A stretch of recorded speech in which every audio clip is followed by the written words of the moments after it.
Have you. So glad to have you on today. It is a pleasure to serve and speak to you about my years of researching narcissistic personality disorder.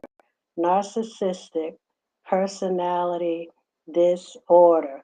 So we're going to go ahead and get in the topic that we're talking about on tonight. Thank you for your patience. I will not be before you long.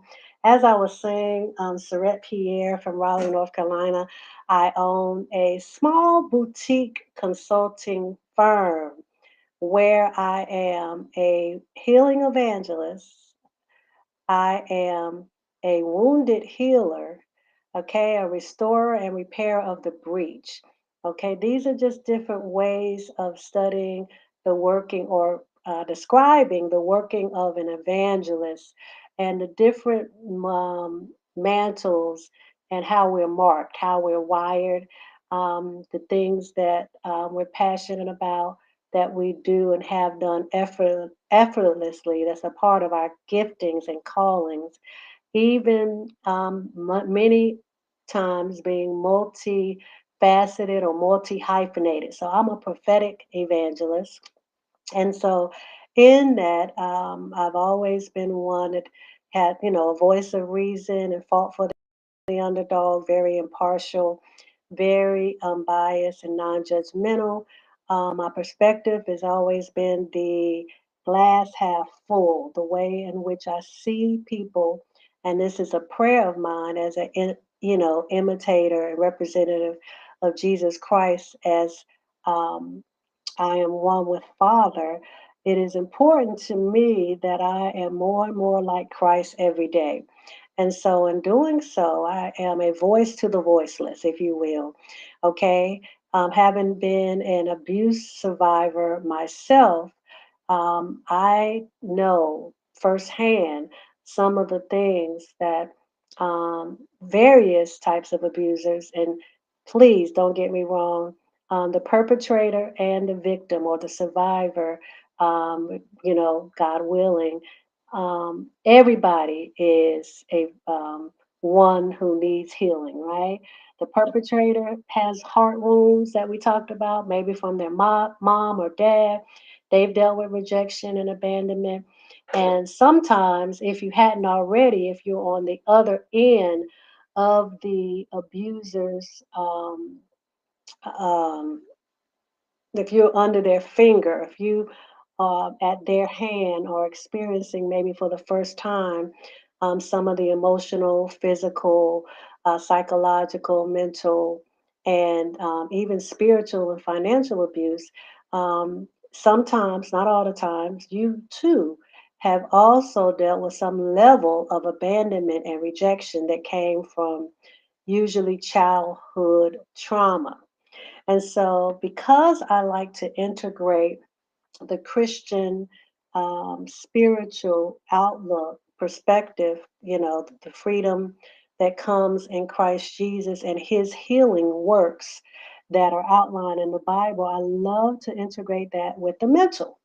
Now, again, as a major in sociology in college and a minor in psychology, I studied the mind and I study people a lot. I mean, one of my pastimes, even now, is people watching, as you can imagine. And I love people as an evangelist, just married to souls, just love to hear people's perspective and understand their critical thought process, what makes them who they are. And in doing that, I'm able to also introduce them to the love of God, who loves them because He loves them, because He loves them. There's nothing you can do or not do to stop God's love, right? Because it's unfailing. He is infallible. He loves us unconditionally as our creator, right? And so it is a burden on my heart whenever I find people, who haven't gone through doing the work to move past brokenness and heart wounds to the healing that Jesus died for all of us to have. Now, yes, on Calvary, he took on, stripes for each of us with our names on it, right? He was bruised for our iniquity. Although we may not always think about it, but he also not only became poor so that we might be rich, as the scripture tells us, and, well, so that we would not be sick. Um, we also know that he took on our rejection. He took on our abandonment so that we would not have to come into agreement with anything that would try to impede upon what he had already done for us.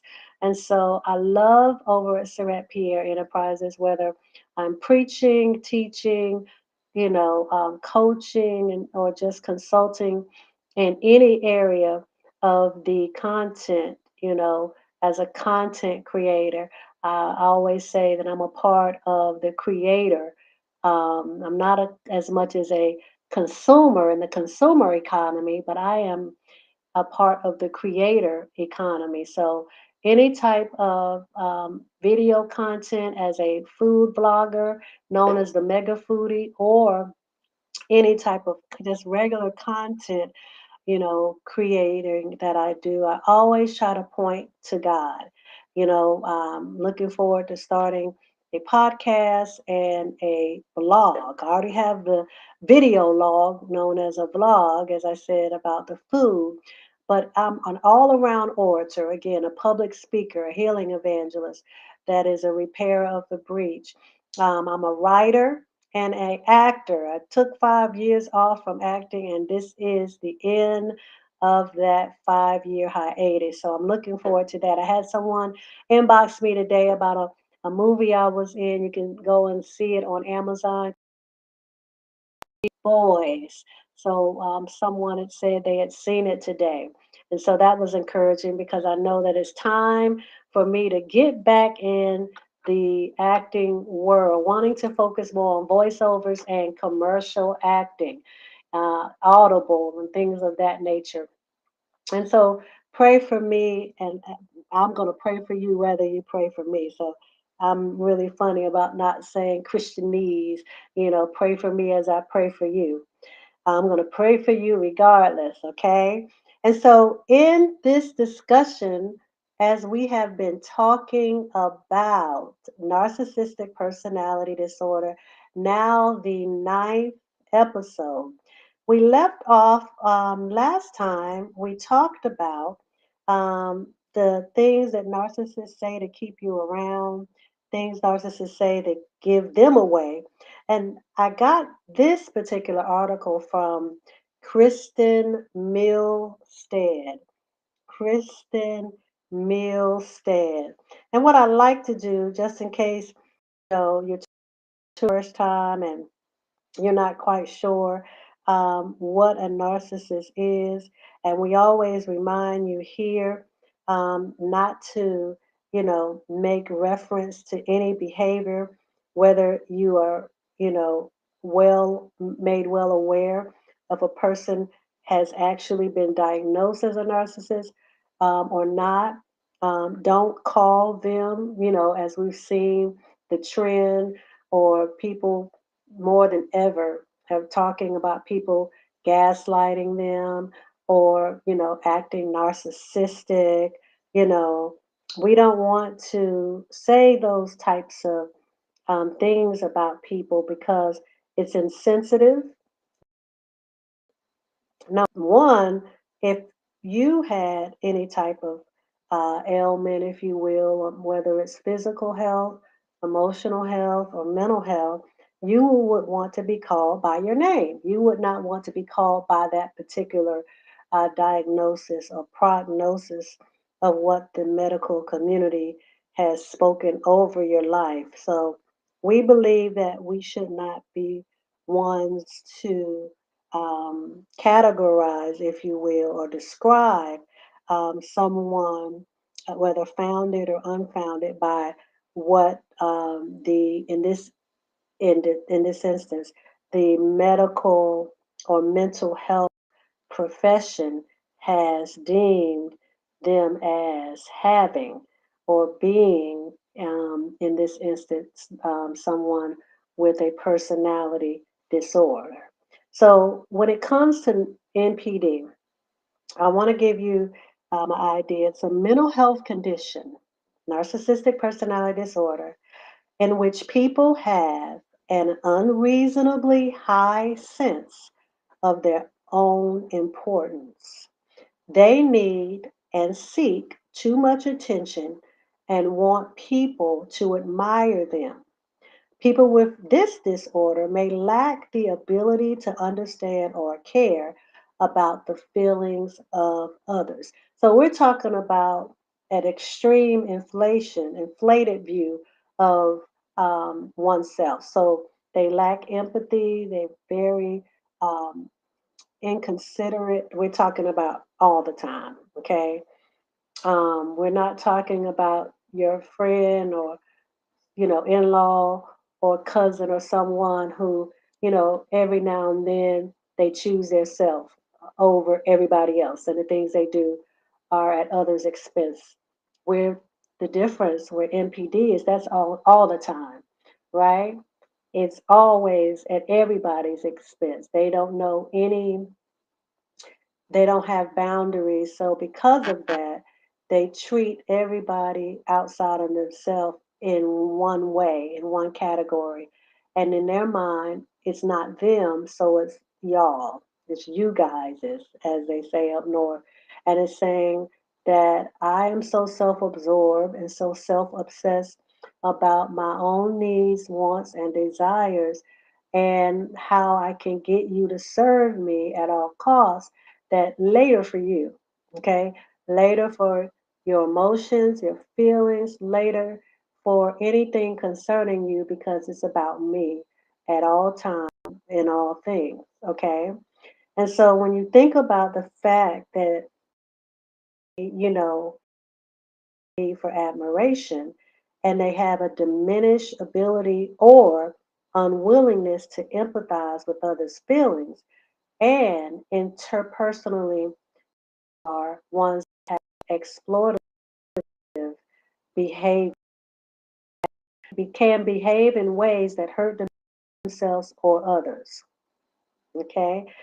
Statistics show that signs of personality disorders usually appear in the late teen years and early adulthood. And then there are different symptoms and causes. And we've gone over that in previous episodes. And statistics show that most men are narcissistic, okay? Most men. And so when you describe people who are like that, they are riddled with low self esteem and low self regard and self respect to the point that they are cocky, not conceited, necessarily arrogant, like you may seem to think cocky is, right? But it's more like headless, heedless, impious, more like so manipulative and patronizing and selfish and demanding that it's the undertone, right? The covert way that they'll make a smirk. Okay, that's the cockiness. Like, I got you again. I've played on your emotions once again. I sought you out, and rushed into this relationship to get you under my finger. And so, all I did was study you and see your weaknesses and use them against you. And now I have you under my, control. Okay. And when we say control, we're talking about over time, you begin to know that you are being controlled. It's not something, even in a whirlwind romance, when they sweep you off your feet, um, it can take several years before you're somewhere trying to figure out if you're coming or going. You're somewhere realizing that you're not sure if it's a memory thing, as you're trying to recall often things that have happened because the narcissistic person's job is to blame you for everything. So you're always seeing things, you're always making up things. You must have dreamt that that didn't happen. As I've talked about in previous episodes, even if you have proof, and I mean proof, picture proof, screenshot proof, mail proof, virtual electronic proof, email and chat and messenger, the police officer can be at the door and they're still saying it wasn't me, right? So they lack remorse, okay? So with that being said, and they need a lot of attention, right? And so just know that they tend to keep their eyes on the prize, and it's often you until they find a new supply and they're trying to manage you and that new supply. It is also statistically proven that most narcissists almost always cheat because after you're on to them and you've kind of pegged them and they kind of see that you are looking despondent, if you will, discombobulated, and you might have said by now, I know well what I saw. You this is later for you telling me that I didn't see what I know I saw. I was there, you were there. I remember what you said, I remember what I said, I remember what I had on. And you should hear some of the things that my clients say that the narcissist, as even in psychology today, it will break down you know the drive of a narcissist, and what it's usually coupled with a sense of. And so I want to go back and finish where we left off, or at least try to get through a couple of more things that narcissists say, right, to give them away. Okay. And so, again, last time we together, we talked about things narcissists do. Um, and it's almost like a narcissist code, a book, worldwide thing that they do. And that's because there's nothing new under the sun, right? Such is common to man. So we're more similar than we are, we're more alike than not, right? And so, if we're more similar than different, then there's not but so many things, that we can experience in this life that somebody else and usually many other people have experienced, right? So, it's common to man to go through ups and downs of ebbs and flows, right? It's common to have hardships, right? And, failure and successes or pain, right? Many at here have experienced, a common headache, a common cold. And so the commonalities are very interesting at best, and the things that narcissists do. So, as we ended on last time we were together, again, with the things that they say to give them away, and so basically that was like, what they say versus what they mean. So go back and listen to that, right? Because it's a code, and it's not what they're saying out their mouth, it's what's really in their heart and their motives behind it. Okay. Motives, especially as, Jesus followers, Jesus believers, and, Jesus lovers, about the circumcision of the heart, your heart, right? Keeping that heart pure. That means your motives, your intentions, what you really do, right? In the dark, not caring more about what other people see, but knowing God sees it all. So it's your character if you're acting in integrity. So, of course, if people with NPD don't have empathy, I mean, they almost is non existent and they're very highly selfish and inconsiderate, then of course they're not going to have a regard for their motives and their intentions. They're gonna get you before they get got. Okay. So the things narcissists say to keep you around. That's what we're talking about tonight.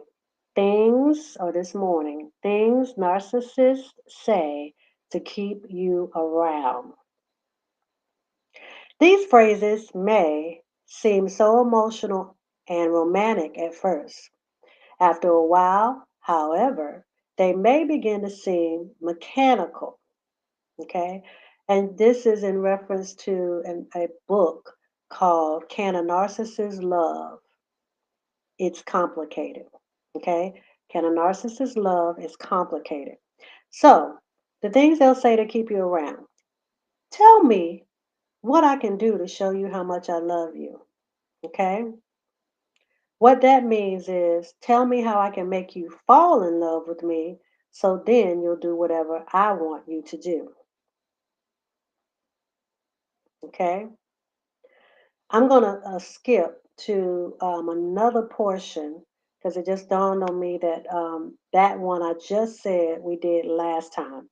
So, where we are starting is things narcissists say in an argument. Forgive me. Things narcissists say in an argument. So they should wear a medallion that says, that's not what happened. So and so is lying. Okay. If somebody said to you that they saw your coworker, mother, a friend, or partner, right? Your romantic partner somewhere, and whether you have the proof, whether you have the recording, whether you have everything possible, okay? Screenshot, snapshot, Polaroid, develop picture, right? Picture in your phone, video, whatever. They're going to say, that wasn't me or that person is lying, right? Now, when they are in an argument, they'll say stuff like, I'm lying to you, and that's exactly what happened. But I know you won't really ask around about it. So they're almost going to always think you're calling their bluff. You can't possibly, you know, be a fly on the wall. You can't possibly have gotten word that they were someone somewhere with someone else. Okay, not caring that they should at least have some type of respect for themselves and no less you to if they're going to do certain things to do it with more discretion. Okay, remember it's a heart issue, but of course if someone is driven to live a double life, secret life, a narcissist will just be outright with it, right? Where I'm not suggesting this is right, but another person will have some sort of boundaries. They might go to the couple of counties over, right, to have certain affairs. Okay, but a narcissist, they will be with the neighbor.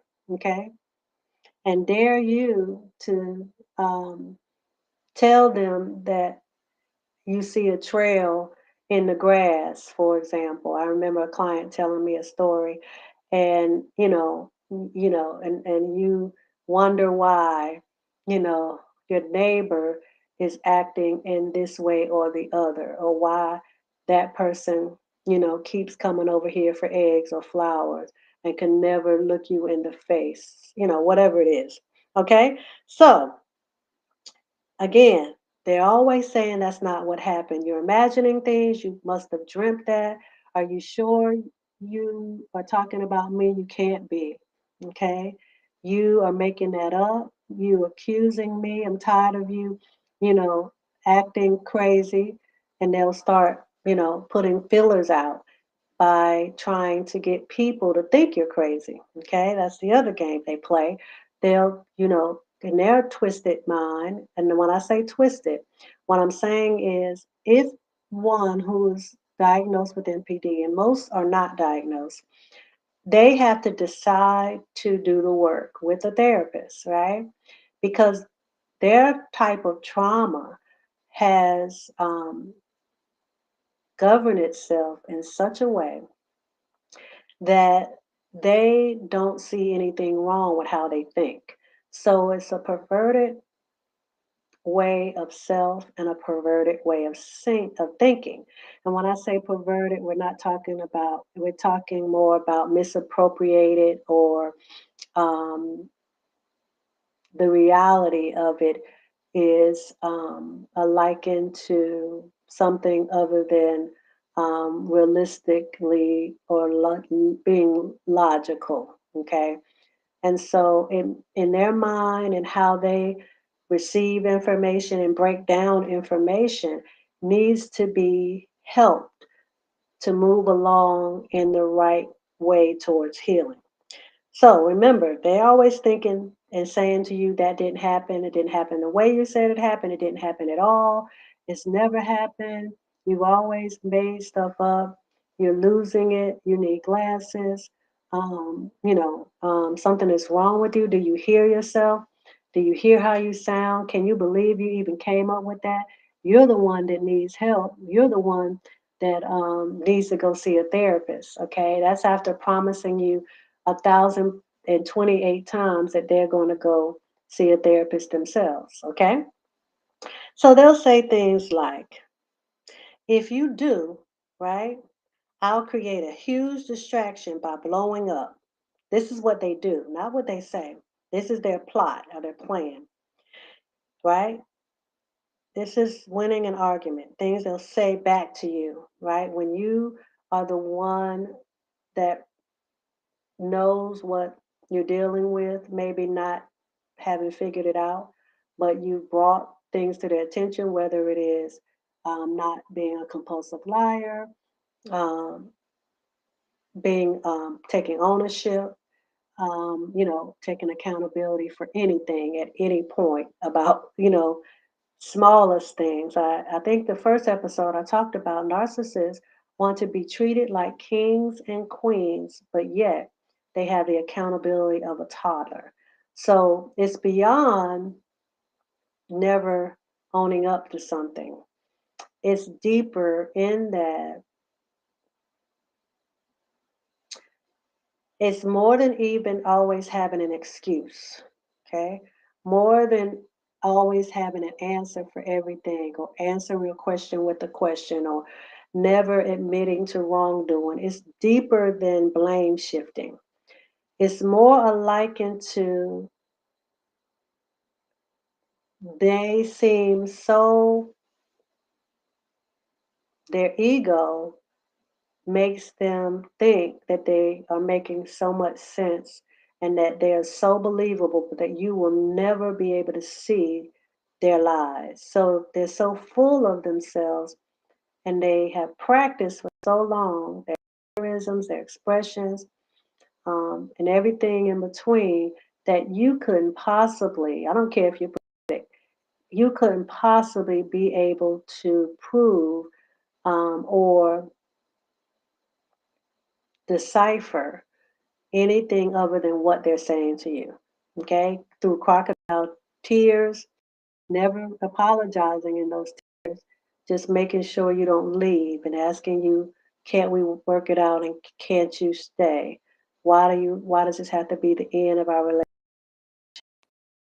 Things they say in an argument. If you do, I'll create a huge distraction by accusing you of not trusting me or giving me a chance. Another one, so and so, yep, call them. Since I told them all about how dramatic you are about the picture at all costs, as many people as they can get to, because they think you're going to talk about them, and you that might be far from your heart and your mind. You're trying to figure out what you have on your hands and who is this person. You're coming and going, and you're questioning your own sense of reality, and you're trying to figure out, did I go there? Did I really see this? Okay, so they'll remind you that somebody will back up where they were, what they were doing, whatever. But basically, what they're saying is the person who will back them up, who they told that you were dramatic and extra, they're going to gang up on you. That's what they're thinking when they tell you that. So basically saying, we'll gang up on you till you stop asking questions. Another thing saying,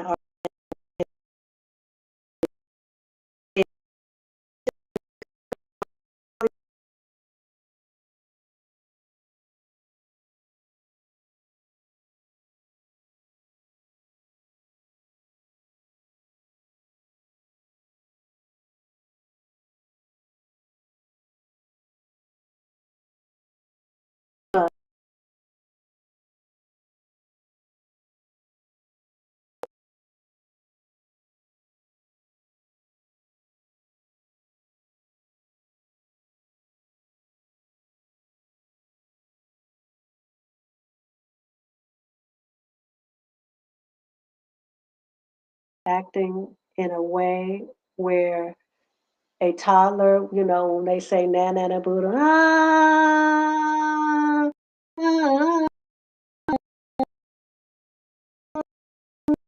I don't know, right? That would be the cold stare and looking like, oh, we can play this game all night. It's been 2 hours and you still asking me questions you ain't figured out. That you need me?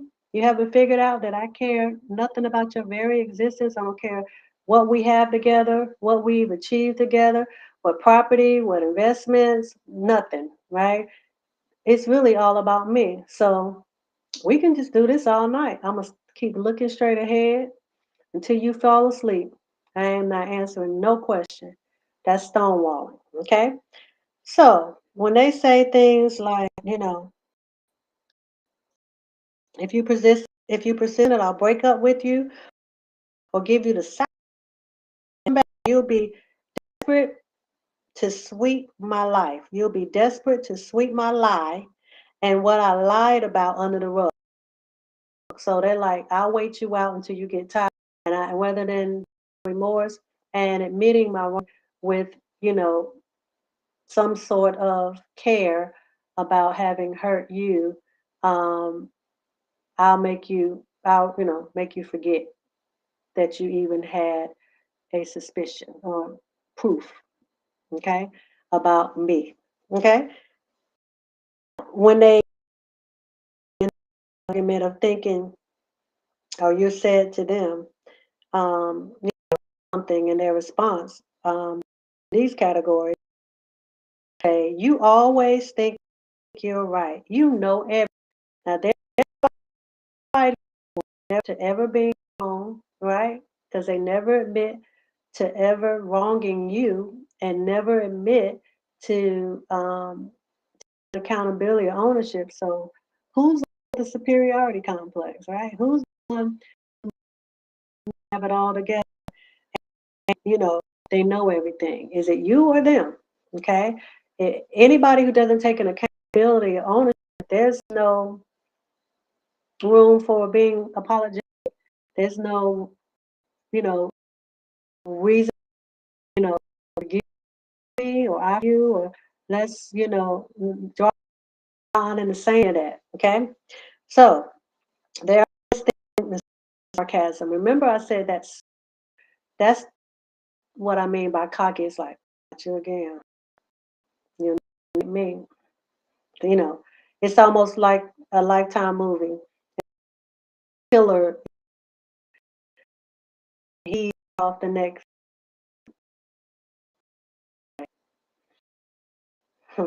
and you'll see it, and they'll, you know, mumble under their breath. And often, if you hear them, if you repeat it, they'll say they didn't say that, or they'll rhyme it. So hear them say, boy, and you say, what did you say about boy? And they say, okay. Now, the saying you think you're right, right? You know everything. So basically, what that means to them in an argument, have me figured out, and I'm starting to see I can't fool you anymore.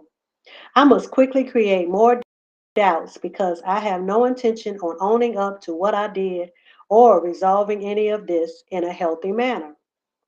Instead, I'll try to make you doubt yourself and pretend you don't know what you're talking about.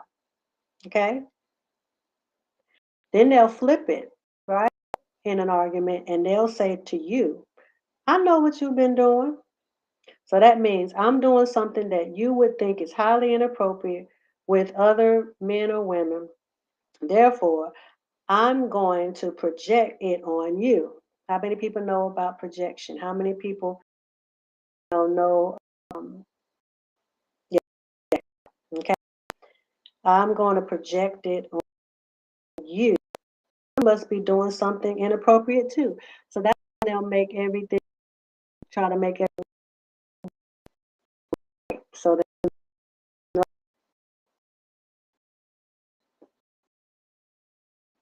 ethically they don't tend to have the you tend to have you have yourself. You had clear boundaries from the time you met them.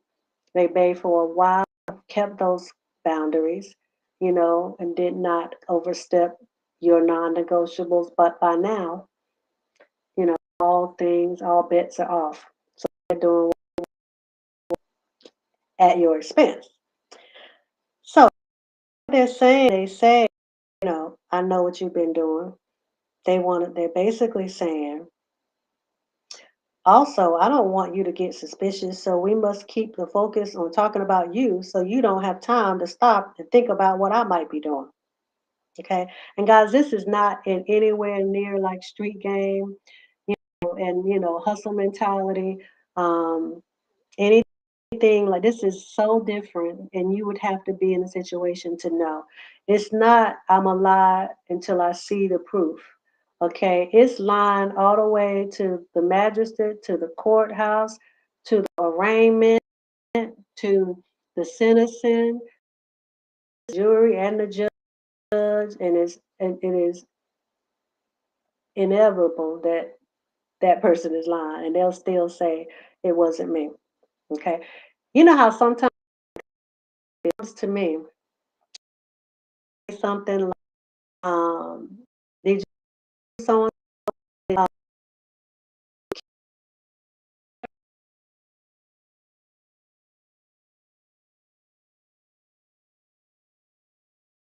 personal?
There becomes a thing where, they're talking about, trying to throw you off what they are doing, not might be doing. You already know they're doing it.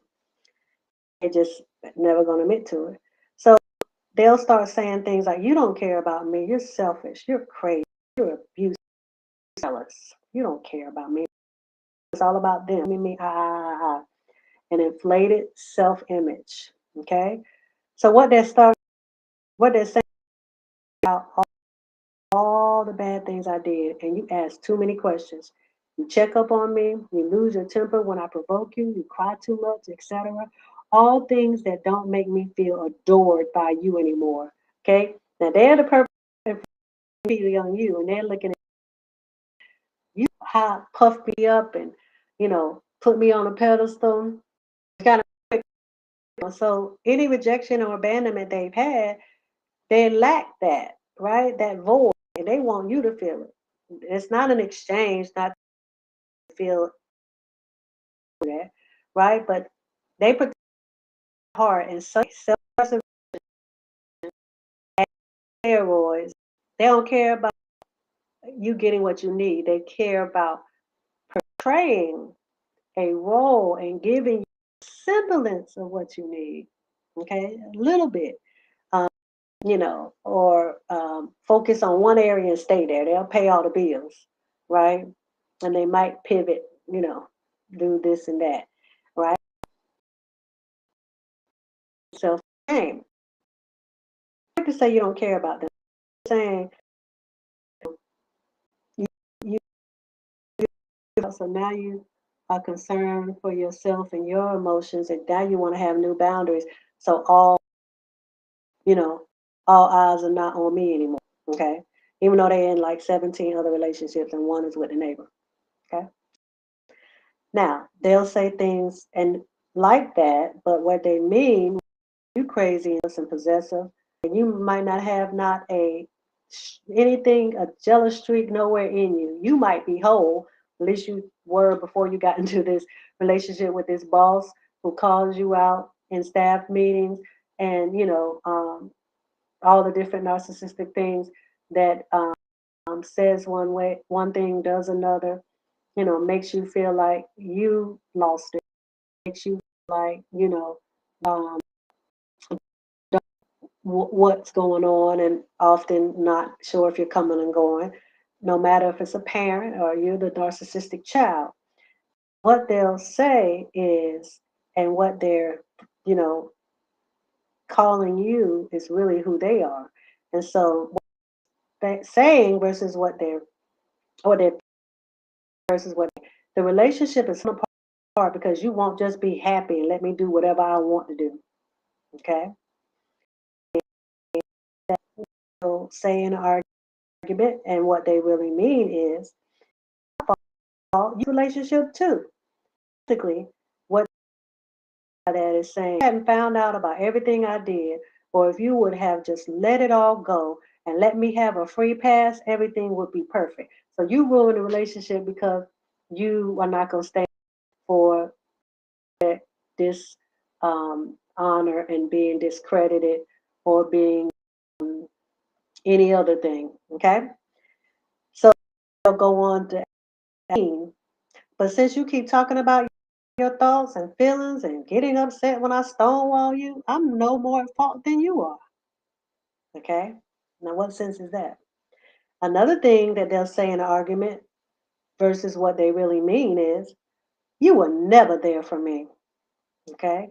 So, what they're saying, again, instead of being remorseful, asking for forgiveness with sincerity, saying, I understand if you want to walk out of my life. You have every right. I deserve it. All of that. They'll say, right now I'm feeling stung by something you said to me. So they'll pick apart that in the argument, hone in on it, and then blame you for saying it. And all you did was respond to their blatant disregard, right? You stood up to them and you stood up for yourself. Stonewalling gotta rise is how they see it, right? Gotta rise, responded because you haven't learned not to respond yet. We've talked about that. Or respond in ways where you say, if you're gonna try to manipulate me and mastermind me tonight, I'm ending this conversation and I'm going out for a drive. Fix my food, or I don't like to use the word fix. I'm going to make my plate and I'm going in the other room and look at TV. Please don't disturb me. I am not going to allow you to manipulate me tonight. Right? If you haven't gotten there yet, you're still at rah rah. I know you ain't calling me crazy. Who jealous? Who possessive? And they love that. Okay. You're like, I have never shown you anything. Knows me, no, I'm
in and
exchanging their time for money, right? Then you know how to act then. You get, all of your what's those things they give you before they give you a bonus? Evaluations. Meet expectation, at expectation, exceed expectation. You know your job duties at the time of hiring and training, and they tell you what they expect of you, right? Or there will be consequences. You can meet those expectations because time for that is that people think be done to make a living to all of a sudden and hold on to some corporate expectations of you and their rules and their regulations, procedures, but your child, your worker, your parent, or your significant other and partner, all of a sudden you've chosen to just continue to, you know, disregard their boundaries, expectations. In an argument, if they're saying, I know you were just like all the others, basically what they're saying is, you have no right to have expectations of me in this relationship, even of honesty. They're saying you don't have no right to expect me to be honest. even of honesty, even of trust, even of fidelity, even of respect, even of human dignity. You have no right to have expectations, even of safety, even of privacy. You have no right to have expectations of me, even of boundaries and personal freedom. You're not entitled to those. You need to give me all those, is what they're saying. I can't let it's one sided. I can't let you be equal to me in this relationship because then you might leave me. Told you they have very low self esteem, very low self worth. So it's a very inflated, very much on steroids. Okay, very the spectrum. The pendulum swing, right? So good personality disorder. So then I can't let you be equal in this relationship because then you might leave me. Me, And how dare you criticize me? Who you think you are? You challenging me? I'm the G God with a little G. Okay? I'm the king. I'm the queen. You don't realize how special I truly am. Remember I told you it's a superiority complex? Okay? Very superior in their thinking. I or how much I give you. You don't appreciate me. That's flipping it. Okay. Oh, well, what they're really thinking is there will always be someone else, and they already have those people on the side. That's called a supply, a new supply, right? I know just like all the others, which they in turn mean, oh, well, there will always be someone else to come along. So on to the next one to try again, to try to destroy their lives, try to destroy their ability to decipher truth from a lie, decipher real from fake, decipher coming from going, decipher memory, memory and the loss thereof, versus proof of the truth of a thing. Okay, this is the last one. Okay, in an argument that's narcissist. I knew you were just like all the others. What they're saying is trying to convince you that you don't love them anymore when they the one who was countless times, day in and day out, with the level of devaluing, the level of disregard, dishonor, disrespect that finally you've caught on to. Basically, they're the ones that don't love you, right? They're the ones now you realize that you don't matter, right? That your feelings don't matter, um, your fears matter, whatever. The more you have told them about yourself as it relates to vulnerability, the more they use it against you, to control you, okay? That something that was done to you or something of that sort that you um, is your fault. The way they have no concern and care about what you suffer because they'll throw it into any conversation. Just like ones who are not exhibiting now figure it out.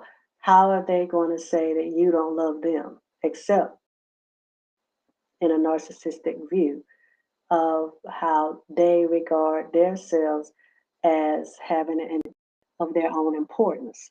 So, in parting, if they say you don't love me anymore, that means you don't take care of me like you used to. This, and if you did take care of them differently, I'm not going to say better, because most often you haven't changed how you take care of them. Just the fact that that's the verbiage that they use and think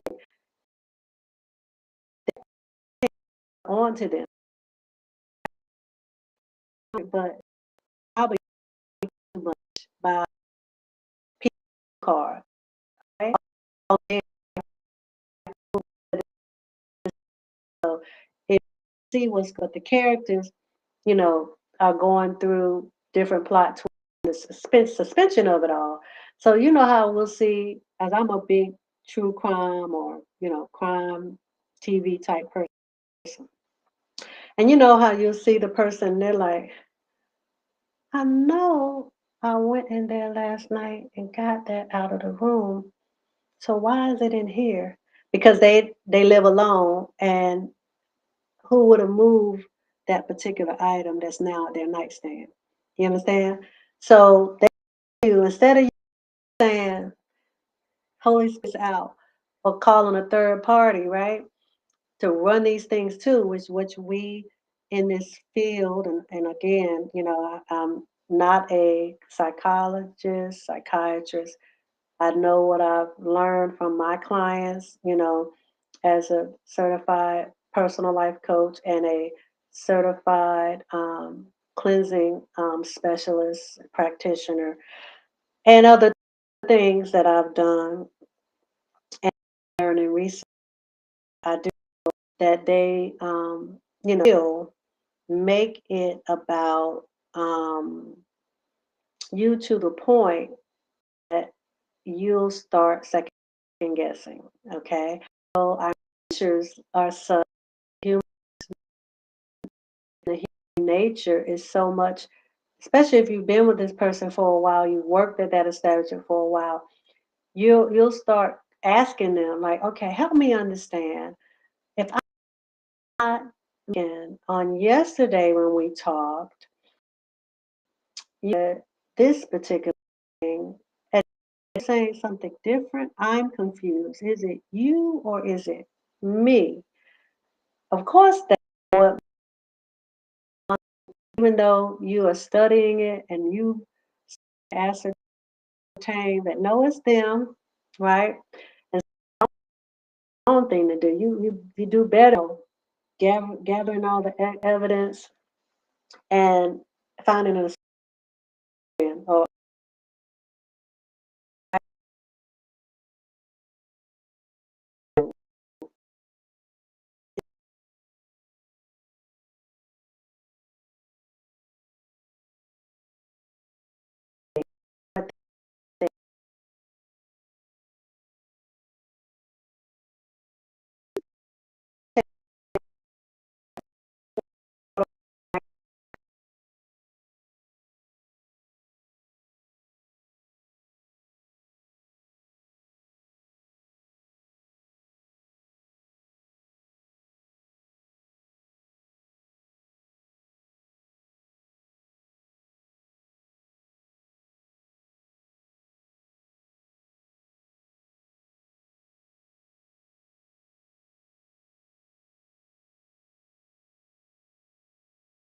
well, so how can I have respect for you?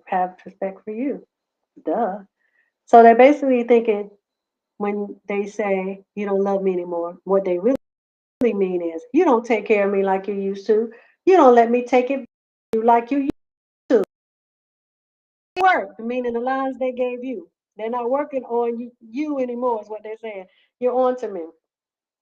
The same old lines don't work. Also, I don't think I love you either. Like you gonna get me before I get you.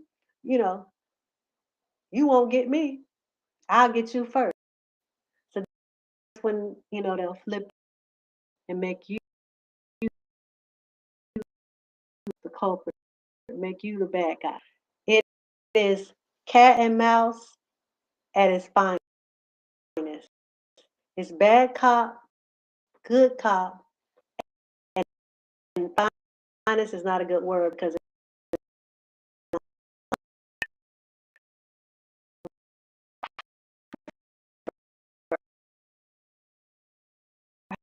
they're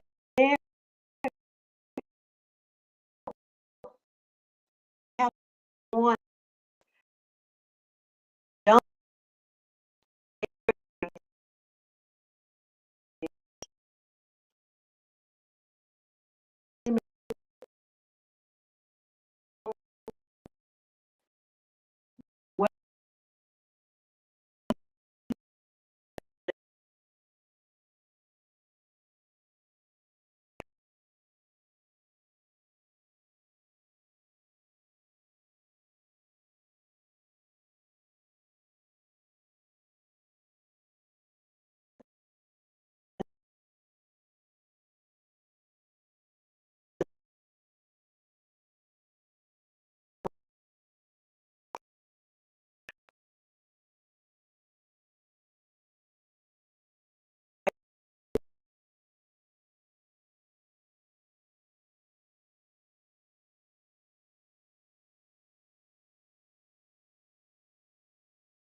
tear you in an argument, but it might be every 12 arguments. You understand what I'm saying? It's not every day, in every way, whether they're loud, whether their voice, or whether they're real quiet and come across real innocent. I'm here South, and y'all don't get mad about our South, but sometimes the more air you have in your voice, is the woman. For you'll forget all the characters in the Bible about the hellish things that women did, because you can't get the damsel rest tone and the look, right? And sometimes here in the South, we might tend to say, particularly that a woman is, what do we call them here? We call them, it escapes me, but you see all of my mannerisms. Oh, oh, right? And, and people who do that, right?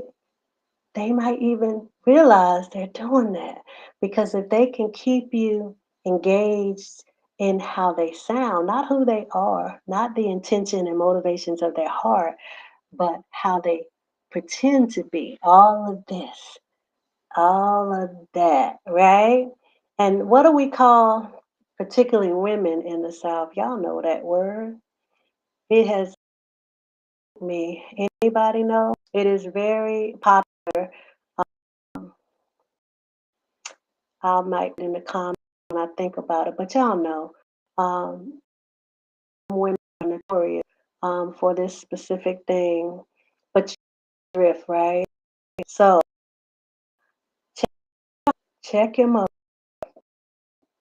check your people, own ones, relationships with narcissistic people who are draining the pure doo doo out of them, and they are still trying to figure out if they are seeing things, making up things, taking things out of proportion. So it's always important to find a third party who you can run stuff by, someone who's very objective, and they'll be like, "Nah, boo, oh, nothing wrong with what you said. Yeah, you peeped that. That person was trying you. That person was playing you. That person, you know, he said what or she said what? Nah, that's out of pocket, boo. That's what you need, okay? Because the way they break you down, methods that they use, by the time you figure it out, it's been in that longer than you would like to admit, before you realize that you are in the hands of a narcissist. So, with that being said, stay prayed up. Guard your heart, guard your mind, because from it flows the issues of life. This is a life issue. That doesn't mean that God can't heal all things, because He has and He can. And if He doesn't, He is more than able.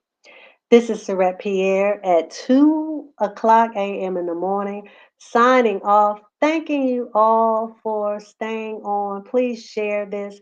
Hopefully, it can help someone else who needs to know just a little bit of how to detect life with a narcissist. And if you or someone you know might exhibit any of these symptoms, it is okay. Do not feel ashamed. Do not think that anything is wrong with you. Your trauma is just telling on you when you need to control your trauma and deal with it head on from your past. Okay, until next time, set your notifications so you will know the next time that I go live here. And as I've been saying lately, Noni juice is back, and one of the myriad of things that it's good for. This is the original Noni juice from 15, 20 plus years ago that we all know about the healing properties. It helps with mental health issues, among a lot of other stuff. Okay, look it up for yourself.